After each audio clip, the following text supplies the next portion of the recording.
Hello साथियों, कैसे हैं आप सब। स्वागत है आपका आज के इस सेशन में। अभी हम लोग जो भारतीय राज्य व्यवस्था या कॉन्स्टिट्यूशन की जो हम लोग क्लासेस कर रहे हैं, उसमें आज हमारी संविधान में जो हमारे अन्य देशों से या अन्य देश के संविधान से या जो किसी और संविधान से जो प्रावधान लिए गए हैं, उनके बारे में हम इसमें चर्चा करने वाले हैं कि किस देश के संविधान से हमारे भारतीय संविधान में कौन से जो प्रावधान है वो लिए गए हैं और किस तरह से उनको लिया गया है। तो यहाँ पर आज का हमारा टॉपिक होगा भारतीय संविधान में अन्य संविधान या देश से ग्रहण किए गए प्रावधान। यहाँ पर जो हमारे भारतीय संविधान में सबसे ज़्यादा प्रभाव पड़ा है वो भारत शासन अधिनियम 1935 का प्रभाव पड़ा है, जिसमें से कि कई सारे ऐसे अधिनियम थे जिन्हें भारतीय संविधान में हूबहू या उसमें थोड़ा बहुत परिवर्तन करके रखा गया था। हालांकि अभी वर्तमान की स्थिति वैसी नहीं है जैसी मूल संविधान में थी। तो यहाँ पर हम सबसे पहले शुरू करते हैं पहले से, ब्रिटिश संविधान से जो भी प्रावधान लिए गए हैं उनमें हम देखते हैं। तो जो ब्रिटिश संविधान से संविधान लिए गए उसमें विधि सम्मत शासन, संसदीय प्रणाली, विधायी प्रक्रिया, एकल नागरिकता, मंत्रिमंडल प्रणाली, द्विसदनात्मक व्यवस्था, सीएजी कार्यालय और सर्वाधिक मत के आधार पर चुनाव में जीत, ये जो सारी प्रावधान हैं ये ब्रिटिश संविधान से लिए गए हैं। जैसे विधि सम्मत शासन है तो विधि के अनुसार, यानी कि जो हमारे देश का कानून होगा, जो राज्य व्यवस्था होगी, जो भी यहाँ का जो प्रशासनिक ढांचा होगा वो संविधान के अनुसार होगा, यानी कि सभी व्यक्ति यहाँ पर विधि के समान समक्ष रूप से माने जाएंगे। दूसरा है संसदीय प्रणाली। जैसे कि ब्रिटेन में संसदीय प्रणाली चलती है उसी तरह से हमारे यहाँ पर संसदीय प्रणाली है। विधायी प्रक्रिया ब्रिटेन के समान है। और एकल नागरिकता, जिस तरह से ब्रिटेन में एकल नागरिकता दी जाती है, यानी कि ब्रिटेन का जो नागरिक है वो सिर्फ एक ही नागरिकता धारण करता है, उसी तरह से जो भारत का नागरिक है वो एक नागरिकता या एकल नागरिकता धारण करता है। यहाँ पर एकल नागरिकता का मतलब है, जैसे कि यदि आप अमेरिका में देखें तो जो संयुक्त राज्य अमेरिका या फिर यूएसए है, तो वहाँ पर आपके जो राष्ट्र का यूएसए की एक जो नागरिकता होगी, सिटीजनशिप, वो यूएसए की होगी। और फिर जिस प्रांत में या जिस स्टेट में, जिस प्रदेश में आप रह रहे हैं, वहाँ की नागरिकता आपको अलग से दी जाती है। लेकिन यहाँ पर जो ब्रिटेन में और भारत के केस में है वहाँ पर एकल नागरिकता है, यानी कि यहाँ पर किसी भी राज्य की नागरिकता की वरीयता नहीं है, सिर्फ और सिर्फ भारत की नागरिकता मानी जाती है। आप किसी भी राज्य से हो, यहाँ पर सिर्फ भारत की नागरिकता मानी जाती है, यानी कि एकल नागरिकता है, यह आप जानते भी हैं। मंत्रिमंडलीय प्रणाली, जो भी हमारे देश में मंत्रिमंडलीय प्रणाली है वह ब्रिटिश संविधान से ली गई है। द्विसदनात्मक व्यवस्था, जो द्विसदनात्मक व्यवस्था है यह केंद्र और राज्य दोनों स्तरों पर ही की गई है। द्विसदनात्मक व्यवस्था जैसे कि केंद्र में लोकसभा और राज्यसभा हैं, यानी कि दो सदन हैं हमारे। राज्यसभा को उच्च सदन कहा जाता है और लोकसभा को निम्न सदन कहा जाता है। तो यहाँ पर द्विसदनात्मक ये हो गई केंद्र में। और अगर राज्य की बात करें तो राज्य में भी द्विसदनात्मक व्यवस्था है, लेकिन यहाँ पर कुछ कंडीशंस भी अप्लाई होती हैं। और वर्तमान में केवल 6 राज्यों में ही द्विसदनात्मक व्यवस्था रखी गई है, यानी कि विधानसभा और विधान परिषद। तो केवल अभी वर्तमान में 6 राज्यों में ही विधान परिषद है, बाकी में सिर्फ आपको विधानसभा देखने को मिलेगी। सीएजी कार्यालय है वो ब्रिटेन के संविधान से लिया गया है। और सर्वाधिक मत के आधार पर चुनाव में जीत जो होती है वो भी ब्रिटिश संविधान से लिया गया है। दूसरा है अमेरिकी संविधान से। जो अमेरिकी संविधान से है मौलिक अधिकार, जो आपके मूल अधिकार हैं, इसकी क्लास भी हम कर चुके हैं। यदि आपने नहीं देखा है तो उसको भी आप देख सकते हैं, आपको जो उसका लिंक है वो डिस्क्रिप्शन बॉक्स में मिल जाएगा। तो जो मौलिक अधिकार हैं ये अमेरिकी संविधान से लिए गए हैं। न्यायपालिका की स्वतंत्रता और न्यायिक पुनरावलोकन की शक्ति है, यह भी जो शक्ति है यह अमेरिकी संविधान से ली गई है। लेकिन जो हमारे यहाँ की न्याय व्यवस्था है, जो न्यायपालिका है, वह है बाकी अन्य देशों की न्यायपालिका से काफ़ी मजबूत है। और वहाँ पर काफ़ी विस्तार में या काफ़ी ज़्यादा में न्यायपालिका को शक्तियाँ दी गई हैं, जो कि उचित भी है, क्योंकि यहाँ पर कई राज्यों को एक साथ में रखना है और साथ ही साथ केंद्र में किसी एक सरकार को नहीं रखा जा सकता है, जिससे कि वहाँ पर निरंकुशता भी बढ़ती जाती है। और यदि केंद्र और राज्य दोनों जगह पर समान सरकार का स्थायित्व हो जाता है, तो वहाँ पर भी निरंकुशता या तानाशाही की ओर सरकारें प्रवृत्त होने लगती हैं या अग्रसर होने लगती हैं। तो इसलिए भी यहाँ पर जो न्यायपालिका है उसकी भी स्वतंत्रता रहनी चाहिए और न्यायिक पुनरावलोकन की शक्ति यहाँ पर है। ये न्यायिक पुनरावलोकन की शक्ति का मतलब होता है, यदि उच्चतम न्यायालय ने कोई निर्णय सुना दिया है तो यह उस पर बाध्य नहीं हो सकता है कि अब भविष्य में भी वह उसी तरह का निर्णय दे। यदि वह चाहे तो भविष्य में अपने निर्णय को पुनर्विचार कर सकता है, उसको बदल सकता है या फिर उसके आधार पर कोई नया निर्णय भी दे सकता है।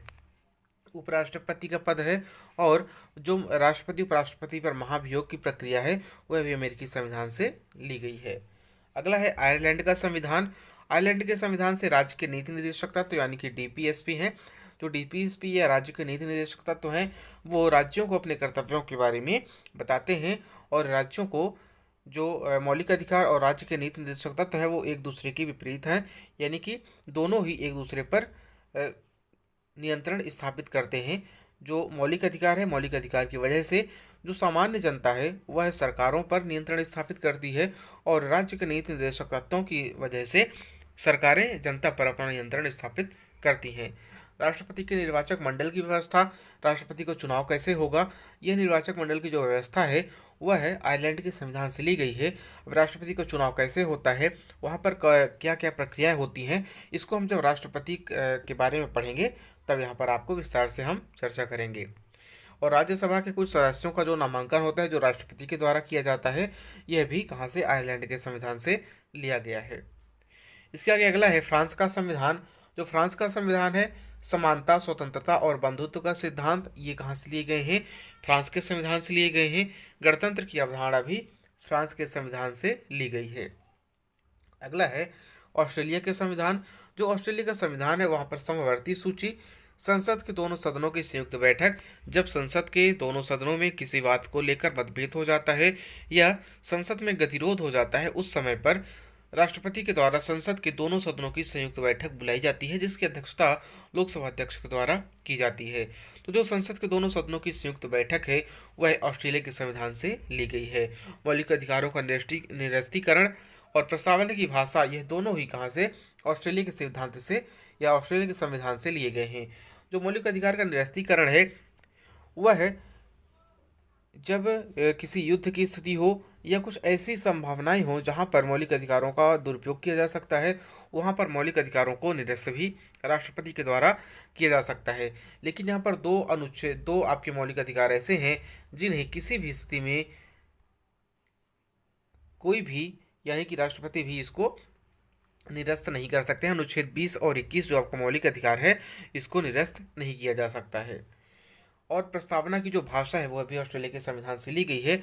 आपको कमेंट बॉक्स में हमें यह बताना है कि जो आपके मौलिक अधिकार हैं यानी कि अनुच्छेद 20 और 21 हैं, इसे किसी भी परिस्थिति में अगर निरस्त नहीं किया जा सकता है तो ये कौन से मौलिक अधिकार हैं।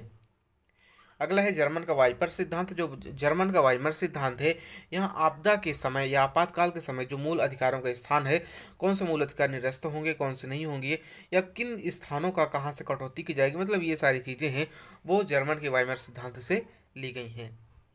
अगला है कनाडा का संविधान। जो कनाडा का संविधान है वह अवशिष्ट शक्तियों का केंद्र में नहीं होना, एक अर्थ संघात्मक सरकार का स्वरूप, सशक्त केंद्र वाली संघात्मक व्यवस्था, यानी कि इस लाइन को अगर हम एक शब्द में बोलें तो जो संघात्मक व्यवस्था है वह कनाडा के संविधान से ली गई है। संघात्मक व्यवस्था, बस आपको इतना ध्यान रखना है कि कनाडा के संविधान से क्या संघात्मक व्यवस्था ली गई है।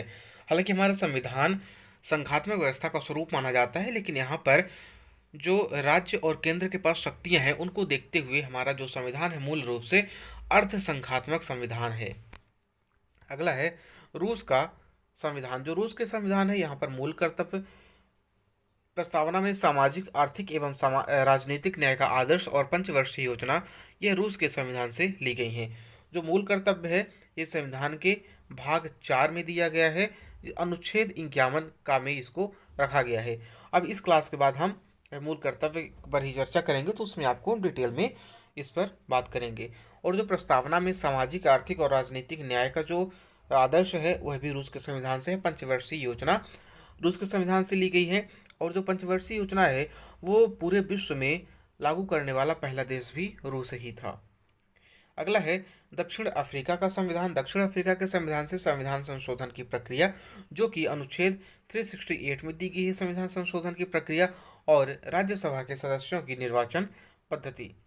अगला है भारत सरकार अधिनियम 1935, और यह सबसे इंपॉर्टेंट भी है कि भारत सरकार अधिनियम 1935, और इससे प्रश्न बनते भी हैं क्योंकि जो भारत सरकार अधिनियम 1935 है, यह भारतीय संविधान पर सबसे अधिक इसका प्रभाव पड़ा है। भारत सरकार अधिनियम 1935 के तहत आपातकालीन प्रावधान लिए गए हैं। लोक सेवा आयोग, राज्यपाल का कार्यालय, संघीय व्यवस्था और अंतरिम स्वायत्तता, ये सारी चीजें आपके भारत सरकार अधिनियम 1935 के तहत ली गई हैं या ग्रहण की गई हैं।